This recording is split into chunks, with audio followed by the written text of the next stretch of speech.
Bonjour et bienvenue dans le podcast Audarise, le podcast qui permet de t'élever avec audace. Je suis Stéphanie, coach certifiée spécialisée en leadership. Ma mission, que tu développes ta confiance en passant à l'action et en t'affirmant pour faire passer ta vie professionnelle au niveau supérieur. Entrepreneur depuis 15 ans, j'ai dû me challenger et je te parlerai ici de leadership au féminin, de mindset, d'audace, de communication positive et de réussite. Allez, installe-toi confortablement, c'est parti. Et nous voici dans l'épisode 16. Bienvenue dans le podcast. Aujourd'hui, je vais te parler de l'épuisement, du découragement et de pourquoi parfois on se retrouve dégoûté dans un projet qu'on a pourtant mis beaucoup de cœur à monter.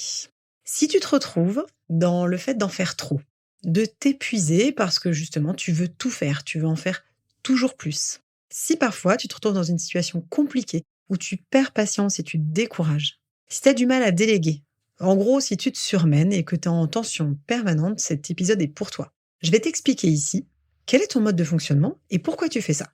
On ira aussi investiguer les avantages et les inconvénients à la façon que tu as de te comporter. Parce qu'il y a toujours des avantages et des inconvénients quand on est dans un mode de fonctionnement, même s'ils sont inconscients. Ensuite, j'irai te parler bien sûr, pour pas te laisser comme ça, des pistes d'amélioration. Parce que même si là aujourd'hui tu as la tête dans le guidon et que tu as l'impression que non, en fait tu sortiras pas de cette spirale du toujours plus, de trop en faire et de t'épuiser, il y a des solutions, rassure-toi. Alors, première étape, de quoi on parle exactement ? Il existe des modes de fonctionnement. Chacun va avoir un mode de fonctionnement qui lui est propre et qui va venir conditionner, du coup, nos réactions. Est-ce que les drivers, c'est quelque chose qui te parle ? Les drivers, ou on appelle ça aussi les modes de fonctionnement ou les pilotes clandestins. Il en existe 5, et c'est 5 façons qu'on a de réagir face à la vie et aux événements. Et comme je te disais, ce mode de fonctionnement va conditionner tes réactions. Le fonctionnement que tu as aujourd'hui n'est ni bon ni mauvais. Il y a des choses positives qu'on va aller investiguer et des choses qui vont être plus pénalisantes pour toi. Mais ce mode de fonctionnement, il est issu de tes croyances, c'est-à-dire de ce que tu as vu, de ce que tu as retenu, des décisions aussi que tu as prises par le passé. Et en prenant conscience de ton mode de fonctionnement, tu vas pouvoir décider d'avancer.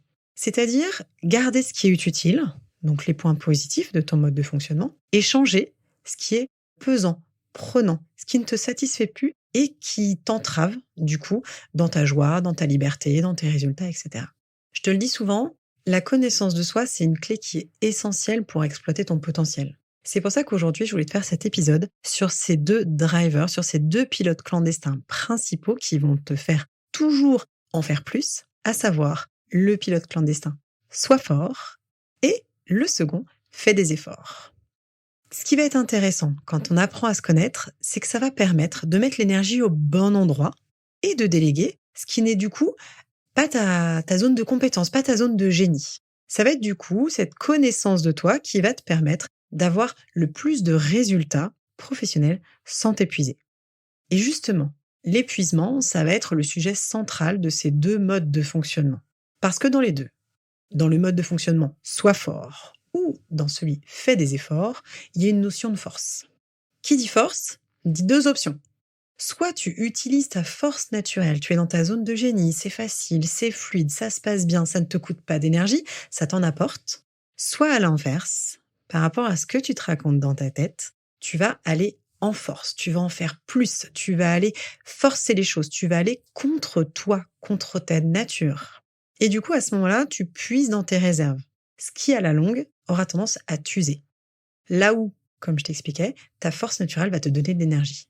Quand tu utilises ta force naturelle, tu vas du coup respecter tes limites, avoir un rythme qui exploite au mieux ton potentiel pour être justement dans cette zone de génie.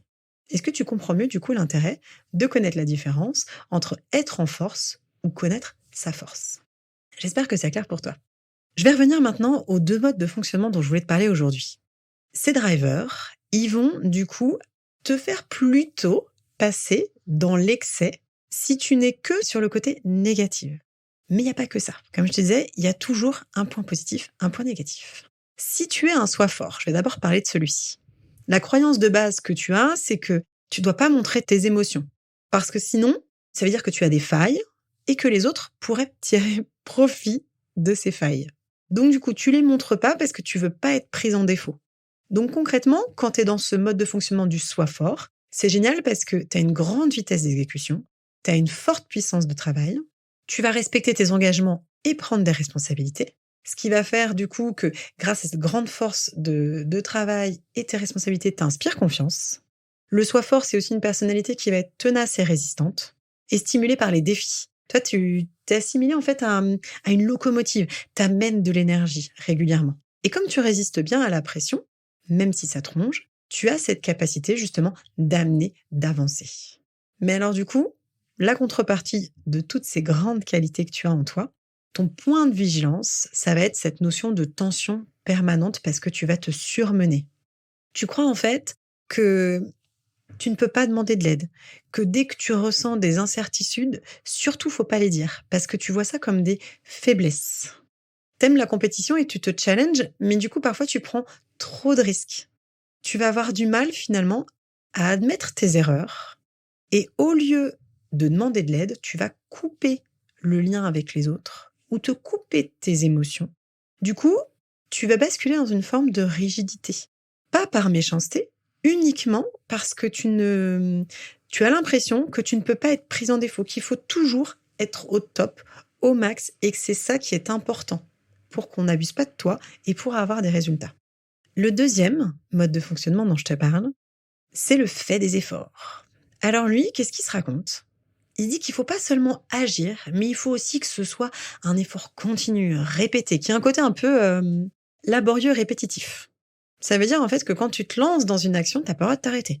C'est même souvent ça qui va faire que tu complexifies, que tu prolonges ce que tu es en train de faire. Pour toi, c'est difficile de voir que les choses peuvent être simples, fluides. Ça rentre pas dans ton mode de fonctionnement.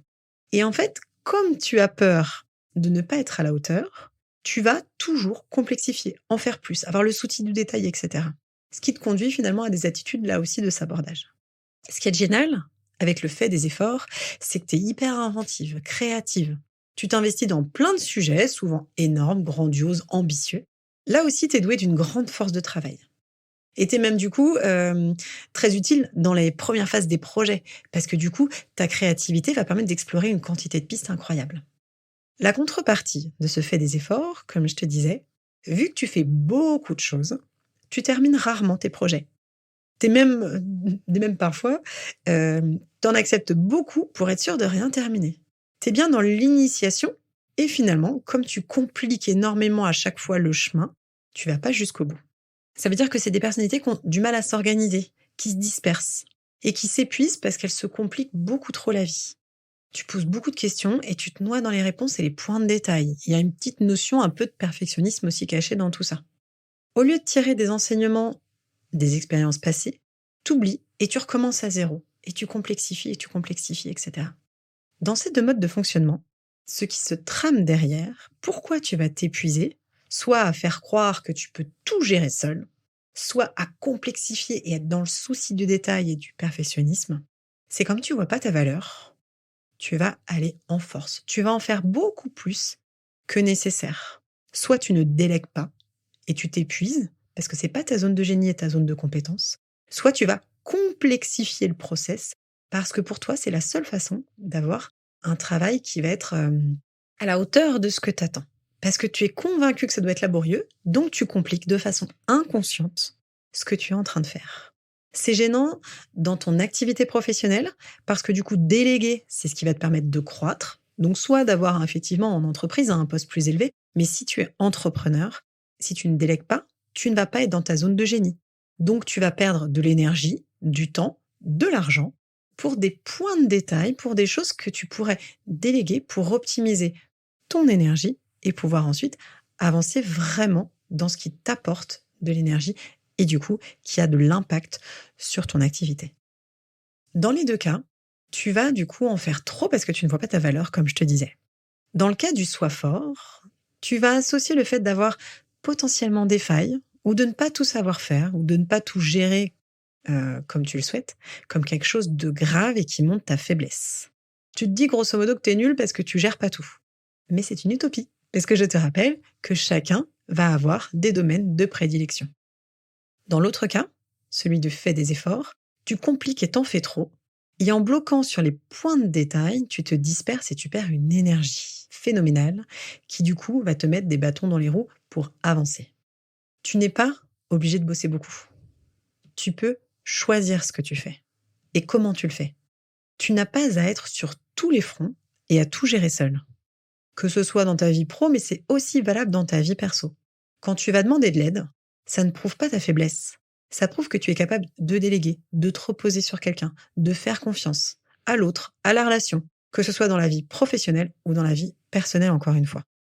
Une fois que tu sais quel est le profil qui te ressemble, sois fort ou fais des efforts, tu peux décider maintenant de l'action qui va t'aider le plus à changer et à avancer.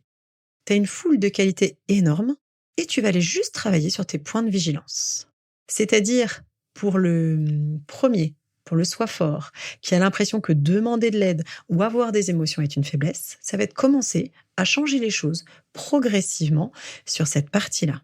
Pour le deuxième, fais des efforts qui va complexifier, ça va être une notion de simplification. Parce que plus tu vas faire ça, plus tu vas te simplifier la vie, plus tu vas avoir de l'énergie, plus tu vas aller travailler sur ta confiance, ton estime, et tu vas utiliser uniquement la partie positive de ton mode de fonctionnement. Tu as déjà de la valeur. Tu n'as pas à en faire toujours plus pour le prouver. La seule personne peut-être qui n'est pas convaincue de ta valeur, c'est toi. Et en te traitant avec respect, en t'en demandant moins, en te permettant de vivre ces émotions, ces moments de doute, ou en faisant des choses simples sans compliquer, tu vas pouvoir au fur et à mesure rentrer dans cette notion de respect de toi. C'est le respect de toi qui va du coup te permettre de te faire du bien, de te sentir mieux, donc du coup de gagner en estime de toi et en confiance en toi. C'est en voyant ta valeur que tu vas lâcher tes schémas limitants. Et c'est sur ce chemin que j'accompagne aujourd'hui les entrepreneurs. Parce que oui, bien sûr, la stratégie joue énormément et ton mindset, c'est-à-dire ton état d'esprit, encore plus. Je te propose un petit exercice. Je te laisse le temps de prendre un stylo. Et aujourd'hui, je te propose de lister ton mode de fonctionnement. Tu peux reprendre le podcast et noter ce dans quoi tu te retrouves. Est-ce que tu es plutôt dans le fait des efforts, qui complique, qui entraîne un travail laborieux, qui s'en mêle les pinceaux, qui réfléchit trop, qui remet en question, qui est sur les points de détail? Ou est-ce que tu es plutôt dans le soi fort, qui cache un peu ses émotions, ses faiblesses et qui ne demande jamais d'aide, pensant qu'il doit tout gérer tout seul? Et maintenant, je voudrais que tu trouves une phrase pour canaliser tes actions quand tu te vois foncer direct dans les travers de ce mode de fonctionnement. Par exemple, une phrase toute simple, pour le fait des efforts, qui a tendance à compliquer, ça peut être juste simplement « je simplifie ». Quand tu vois que tu compliques trop, c'est garder en tête, et tu peux te mettre des post-it partout. Je simplifie, comment je vais à l'essentiel, comment j'en fais moins, pour me préserver, pour me respecter, et du coup pour me faire du bien, me traiter de la bonne façon, et gagner en estime et du coup en confiance. Donc pour le soi fort, ce que tu peux faire, puisque du coup tu as un déblocage sur tes émotions, tes failles, tes doutes, le fait de demander de l'aide, tu peux te trouver une petite phrase ou une action qui va te rappeler justement que tu as le droit d'exprimer tes émotions et tes besoins. Tu peux te mettre un petit rappel, je demande de l'aide, je délègue, je peux réussir pour que ce soit simple, et que ce soit simple. Ou faire une chose à la fois. Dans les deux cas, ce qui va être important, ça va être de te rappeler que tu as une grande valeur et que tu peux avoir de la valeur et simplifier. Avoir de la valeur et déléguer. On est des êtres sociaux, on a tous besoin de contribuer. Quand tu délègues, tu permets à l'autre de se sentir utile. Tu permets à l'autre de se sentir bien. Donc, même si momentanément ça peut être inconfortable, ce que je te propose, maintenant que tu as noté ton mode de fonctionnement, ça va être de tester ton action, de tester en faisant différemment. La seule façon de changer, c'est de commencer à changer tes actions pour développer de nouvelles croyances. Essaye de penser autour de toi, est-ce qu'il y a des gens qui réussissent, qui se sentent bien, qui se sentent heureux et qui font les choses simplement? Est-ce qu'il y a des gens autour de toi qui savent demander de l'aide et est-ce que c'est des personnes que tu estimes? À partir du moment où tu trouves un contre-exemple de quelqu'un que tu estimes et qui fait différemment, ça veut dire que ce que tu as cru bon de croire à un moment est finalement une croyance limitante qui t'empêche d'avancer. trouve ton action. Teste-la tous les jours.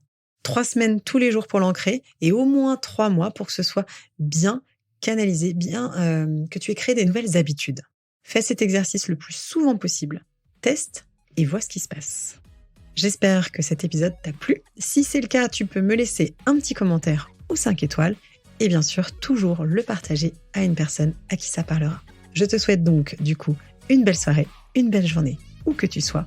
Et rappelle-toi, simplifie, délègue, demande de l'aide. Ça aidera tout le monde.